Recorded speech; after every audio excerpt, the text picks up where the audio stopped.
So the stories that we have in our mind sometimes don't line up with what's actually happening in the world outside. Here's an example. Dishes in the sink. What does dishes in the sink mean? If you came home and there was dishes piled up in the sink, what how would you define that? Your partner was home all day, you came home and there was a pile of dishes in the sink. How would you define that? That's a good question, right? You come home, your partner's been home all day, there's a pile of dishes in the sink. What does that mean? Does that mean your partner's lazy? Does that mean that they don't care? Does that mean that they were busy? Does that mean that they were tired? How do you define what that situation means? There's so much importance in the language that we use, especially the stories that we run in our mind. So sometimes we'll see things and we have an automatic thought like, oh, well, that means they don't care.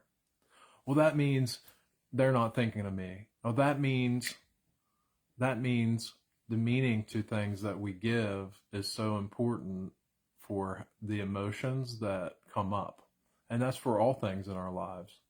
And I see this a lot within myself and other people whenever we talk about things. A lot of times, the challenges that we have with our relationships, with our partner, with our friends, with our kids, is the story that we have about what this means. I'll give you an example with my daughter. She loves to wear these pants now that are like pajama pants. When I see that, I'm like, what does that mean? I'm like, people are going to look at her and say that she's lazy. They're going to think like I'm a bad parent. I'm letting my daughter wear pajama pants. This is an example. So, I start to get worried, frustrated. And I'm like, what are you going to do wearing those pants outside of the house? You can't do that. She takes that as a judgment. And what's really happening inside of me is that I'm worried and scared she's not going to be accepted. People are going to think I'm a bad parent. Um, Same thing. This used to happen in my marriage a lot with the dishes. My wife would come home and there would be dishes in the sink not put away, or I would wash the dishes. They'd be in the drying rack, but not put away. And a lot of times the definition that she had of that, or the meaning that she took from that, was that I was home all day and I didn't care that I didn't put the dishes away because I knew when she came home that that was something she wanted to have done. And this is where expectations versus agreements is super important. This is really, really important. It's so important to have agreements, things that you agree upon in your relationships, things that you agree to, where you sit down and say, hey, I would love it if we did this. I would love it if we did that. And then you get agreement. Is this something you can agree to? Yes. Okay. Well, that's a commitment to an agreement. And then you have something that you can talk about. If the agreement isn't met, then you go back to that and say, hey, we agreed upon this. The commitment wasn't met. So, hey, tell me what's going on. And then you discuss again. But the stories that we tell ourselves, the language that we use is so very powerful. I am, powerful statement. I am free. I am brave. I am courageous. What do most people say after I am? I am tired. I am sorry. I am sick. I am worried. I am. People use a lot of disempowering statements after I am, the word I am. We've been taught from conditioning in the outside world. People say, oh, I'm just sick of this. Oh, I'm just so tired of this. Oh, man, I can just be a big pain in the ass. I am just miserable right now. I am just really ticked off. That's people relate to that because a lot of people out there are sharing that story. That's what their language is that they use. And they're attaching themselves to this experience. And slowly starting to change that to say, I am free, I am powerful, I am happy, I am joyful, I am loving, and starting to really be conscious of the words that we use and the language and the stories and the meanings that we give to situations.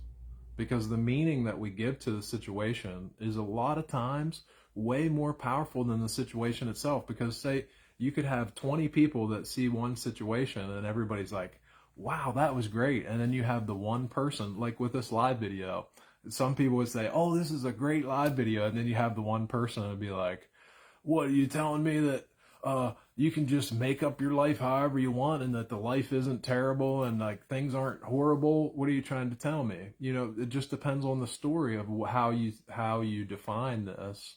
What does this mean?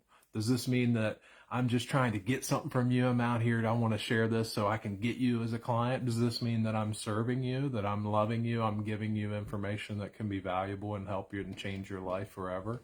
What does this mean to you? What is me sharing this? What meaning do you give this? The meaning that you give to a situation doesn't define the situation.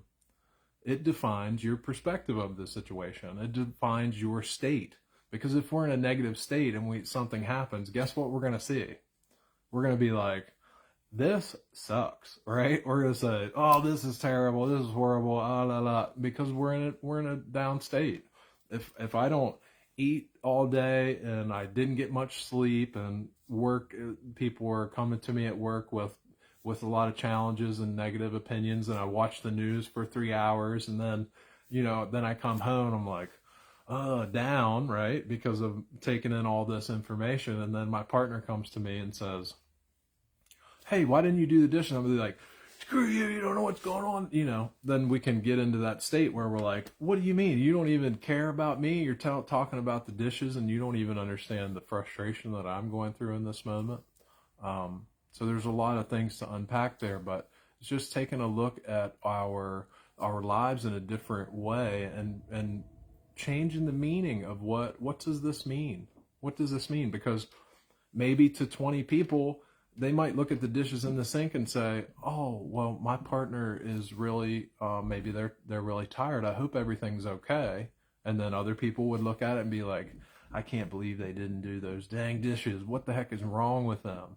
Right? It just depends on how we define what's happening.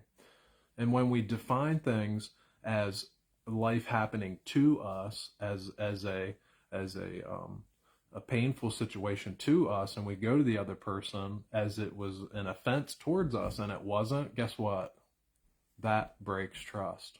And this happens in our relationships. We go to people and say, well, you didn't do this and this and this. And well, that means to me that you don't care. That means to me that you're not thinking of me. That means to me that you're not being loving. And maybe it means they're really going through stress at work, or they're tired, or maybe they're having some sickness, or maybe something's going on that they don't know how to share. They want to say, but they don't know how. There's so many different dynamics to this, but I want to really appreciate you for being here and listening to this. I hope you got a lot out of this. I appreciate you. I love each and every one of you that come here and listen to this, and I hope you got a lot out of this. So thank you. Have a great day. See ya.